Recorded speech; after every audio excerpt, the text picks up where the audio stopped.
supaya bupati-bupati wali kota berlomba-lomba membuat kebijakan sistem SDM supaya rakyat makin mudah.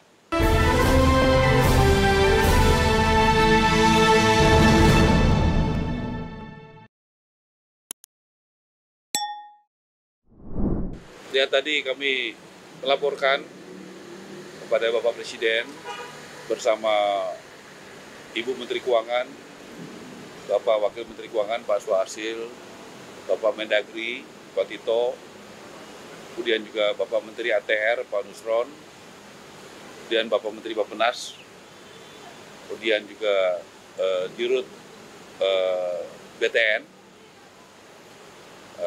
kemudian Bapak Seskap. Jadi kami melaporkan sampai saat ini ada sekitar 40.000 rumah yang sudah kita bangun per 20 Oktober. Ya. Dan itu juga akan terus bertambah.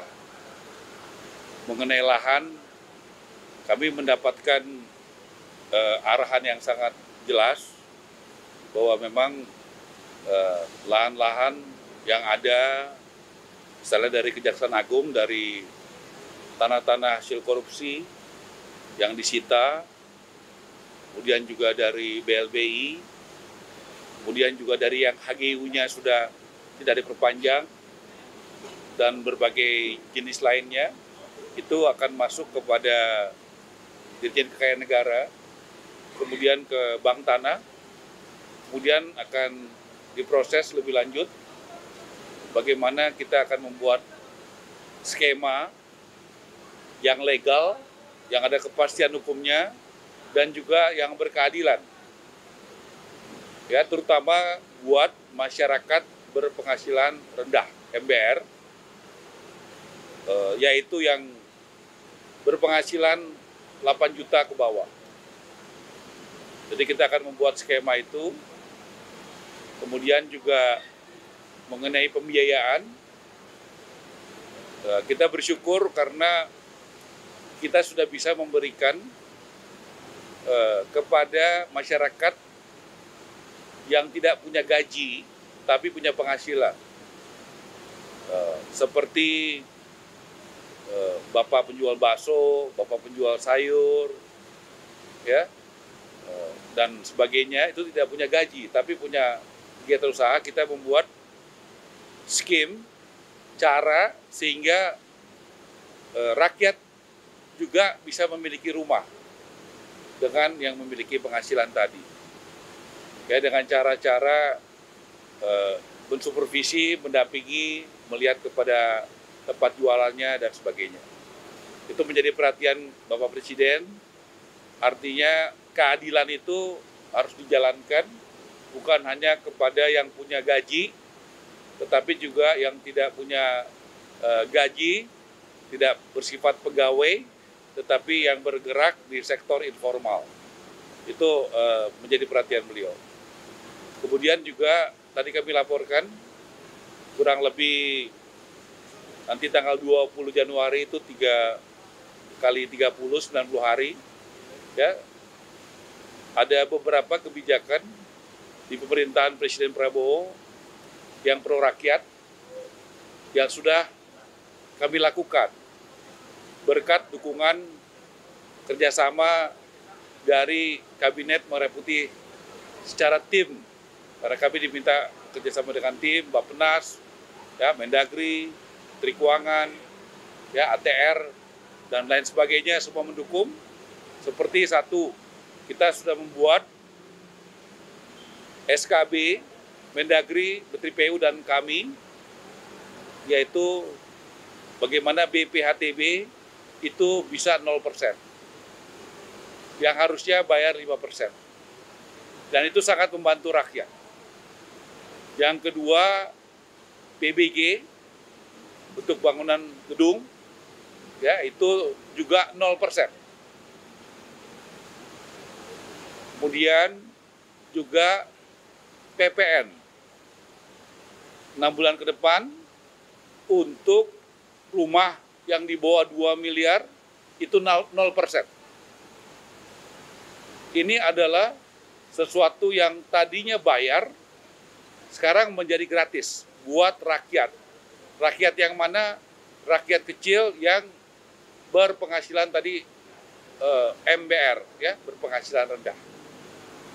Jadi seperti arahan beliau, kebijakan harus kepada pro rakyat, dan kami jalankan. Kemudian kami juga sesuai arahan Bapak Presiden sudah membuat kebijakan yang mempercepat urusan rakyat, yaitu dulu tuh namanya IMB, sekarang PBG.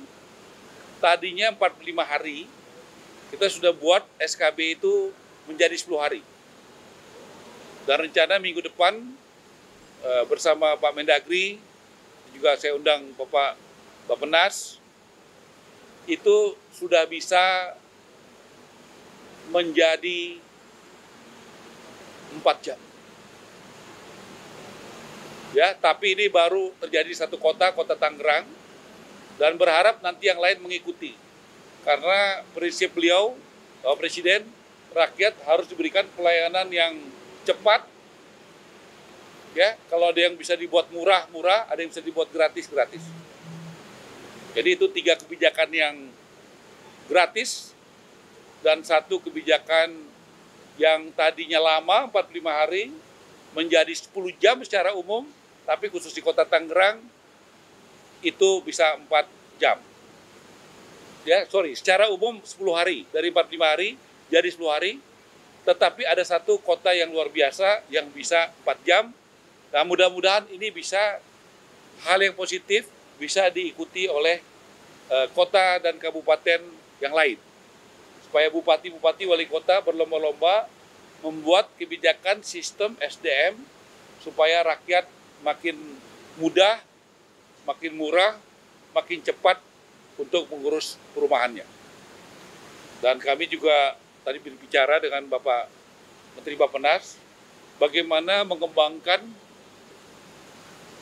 jalur-jalur transportasi, utamanya kereta api, supaya bisa dibangun rumah-rumah buat rakyat. Supaya transportasinya itu menjadi mudah, cepat, dan murah. Jadi kita akan mencoba memaksimalkan daerah-daerah yang sudah ada, yang belum ada jalur kereta apinya ya Pak ya, atau yang dulu ada tapi sekarang belum ada, dan juga daerah-daerah baru. Supaya nanti isu transportasi ini konektivitas bisa dieksekusi dengan pendekatan yang efisien ya. Nanti selaras bagaimana jalur listrik, jalur gas, jalur kereta api, semuanya bisa sinergi sebagai satu tim. Saya rasa itu yang, dan juga dalam beberapa hari, karena kepercayaan dari investor luar negeri sangat tinggi, bagaimana kita tahu Presiden Prabowo berbicara dengan pemimpin-pemimpin dunia, ya, di RRC, ya, di Timur Tengah, di Amerika, ya, di Rusia dan berbagai negara besar, ya, kita harus siap. Bagaimana nanti begitu ada investasi di bidang perumahan, timnya ada Ibu Menteri Keuangan, Bapak Menteri Bappenas, Bapak Menteri ATR, kemudian nanti dari Menteri BUMN, kemudian dari Menteri Hukum, kemudian juga nanti dari perbankan, kemudian juga dari BPKP, supaya semuanya berjalan dengan legal. Kita mesti menyiapkan tim yang kuat, sehingga nanti begitu investor datang, dia sudah bisa, ini legalnya begini, lokasinya di sini, dan sebagainya. Posisinya seperti apa, hak kewajibannya seperti apa. Dengan tentu prinsip saling menghormati, dan kita mengutamakan kepentingan nasional kita, dan juga bagaimana punya dampak kepada pertumbuhan ekonomi yang berkualitas di Indonesia. Jadi kami juga arahan beliau untuk menyiapkan tim yang solid untuk itu. Silakan Pak, tambahkan sedikit. Kami dari Kementerian Perencanaan Pembangunan Nasional dan Badan Perencanaan Pembangunan Nasional, kewajiban kami membantu, mendukung kementerian dan lembaga untuk memastikan bahwa semua perencanaan itu sejalan dengan Nasta Cita 17 program prioritas dan 8 program hasil terbaik cepat. Dan rapat sejak sore tadi memastikan bahwa itu berjalan seperti yang sudah disampaikan oleh Pak Menteri Perumahan, Bapak Marwara Sirait. Dan saya senang sekali, kami senang sekali karena Pak Marwara ini bukan hanya kreatif, tapi juga inovatif. Banyak hal-hal yang terobosan yang pada masa lalu belum dijalankan, sekarang akan dijalankan dengan sinergi dengan berbagai kementerian dan lembaga yang bisa melaksanakan program perumahan seperti yang dijanjikan dan seperti yang sudah diprogramkan sejak awal. Demikian dari kami. Sekali lagi terima kasih atas perhatian semuanya. Terima kasih. Ya.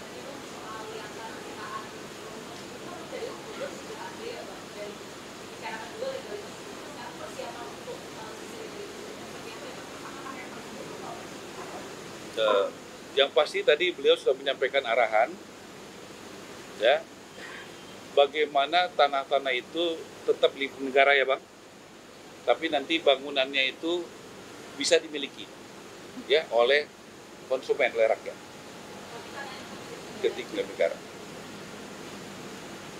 ya, gitu. Jadi itu yang sementara itu yang kita akan jadikan pegangan. Ini sudah ada arahan yang jelas dari beliau.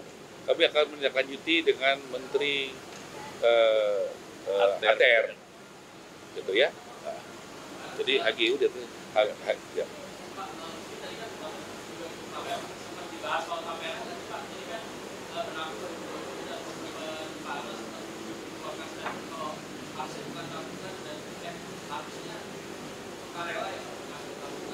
Ini masih dibicarakan. Ya, ya. Ya, memang saya sudah undang Tapera dan saya sudah laporkan juga tadi. Memang tabungan itu kan harusnya bersifat sukarela, kan begitu. Jadi saya dorong Tapera itu harus bisa dipercaya, harus bisa bermanfaat, ya, karena itu yang paling penting.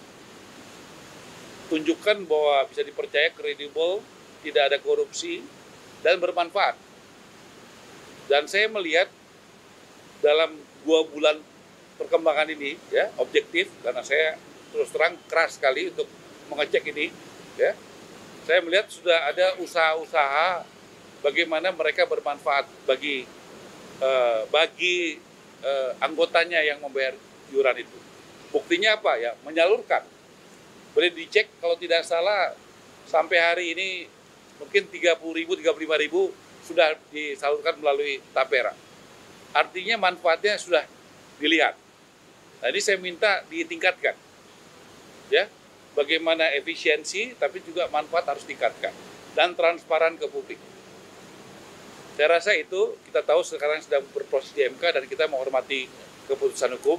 Tapi saya ingin sesuai arahan Presiden, lembaga-lembaga negara itu harus transparan, legal, dan bermanfaat. Nah, itu kita dorong. Jadi boleh dilihat dari hasil pengecekan saya, kalau tidak salah akhir Desember kemarin tuh saya juga menyaksikan dengan puluhan bank pembangunan daerah dan bank-bank yang ada di Indonesia. Ya, silakan. Kan regulasinya sedang ada di MK. Oh iya dong. Kita kan MK ya. Nah, kan sudah ada berproses di MK. Cukup ya? Ya, ikutin. Satu lagi.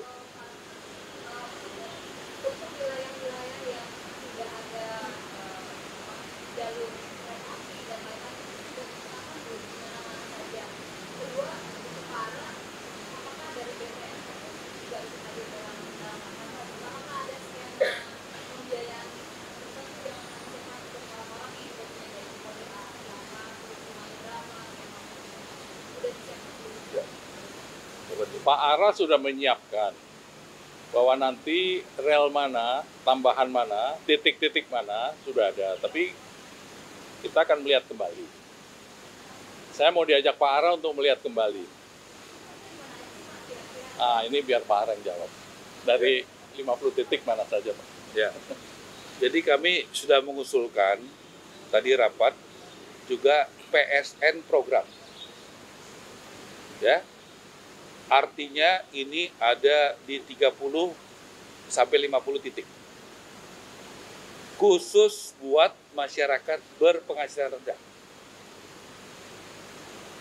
Ya, jadi khusus buat masyarakat supaya izin-izinnya dipercepat, supaya terjadi pemerataan, supaya terjadi pemanfaatan lahan-lahan yang ada. Jadi doain ya, mungkin nanti kami akan sering rapat dengan Bappenas dan ATR untuk menyiapkan, tapi kami sudah laporkan, silakan dipersiapkan, kami akan siapkan draftnya, dan tentu kalau PSN itu ada di Kemenko Perekonomian ya Pak ya, dengan Bappenas ya Pak ya. Nah jadi kita akan siapkan itu, nanti pada waktunya kami akan sampaikan, supaya juga ini ada pemerataan di banyak kota, banyak kabupaten di Indonesia, tentu sedapat mungkin yang ada tanah-tanah yang bisa kami manfaatkan. Nah kemudian soal BTN tadi, soal skema, tadi saya sudah sampaikan, kita bukan akan siapkan. Saya sudah hadir dan memberikan langsung kepada tukang sayur, kepada tukang bakso yang tidak punya gaji karena bukan pegawai negeri dan pegawai swasta, tapi bisa sudah mulai diberikan. Dan tadi Bapak Presiden meminta program itu harus diperbanyak supaya rakyat yang bergerak di sektor informal bisa merasakan manfaatnya. Jadi itu kita akan tingkatkan, itu sudah jalan. Tetapi tentu kita akan tingkatkan supaya teman-teman yang bekerja di sektor informal yang tidak punya gaji tapi punya penghasilan itu bisa menikmati daripada program itu. Udah ya? Tadi saya sudah sampaikan 8 juta ke bawah.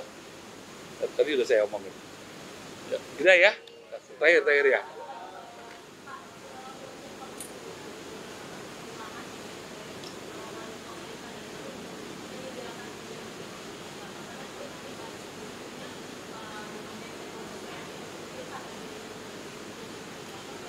Ya tadi Pak Mendagri sudah menyampaikan, kalau sekarang itu penyediaan MBR itu masih di pemerintah pusat. Jadi ada PP yang akan dipersiapkan, ya Pak ya tadi ya, PP. Bagaimana juga itu menjadi tanggung jawab pemerintah provinsi dan kabupaten kota. Karena cukup banyak kabupaten kota yang APBD-nya besar, ya kan? Bahkan tadi Ibu Menteri Keuangan mengatakan tahun kemarin masih ada sisa cukup besar ya Pak ya? Ya, cukup besar ya. Nah itu kalau bisa masih banyak warganya yang tidak punya rumah, kenapa tidak dilakukan itu? Nah ternyata kita sudah pelajari dalam 2 bulan ini, ada yang mengatur bahwa itu tanggung jawab pemerintah pusat. Nah kita akan coba menjadi tanggung jawab juga dan boleh mengurus. Sebenarnya kan begini, mungkin saja pemerintah daerahnya, bupati wali kotanya kepengen, tapi karena ada aturannya itu dia hanya boleh misalnya turun tangan kalau ada bencana. Kan sementara kan orang ada juga yang butuh walaupun tidak ada bencana. Karena dia belum punya rumah yang layak atau tidak punya rumah. Nah, dengan adanya perubahan itu, mudah-mudahan itu bisa jadi pintu masuk yang legal. Karena kita mau juga bupati wali kota itu kan legal dalam menjalankan niat baiknya. Saya rasa gitu ya. Makasih ya.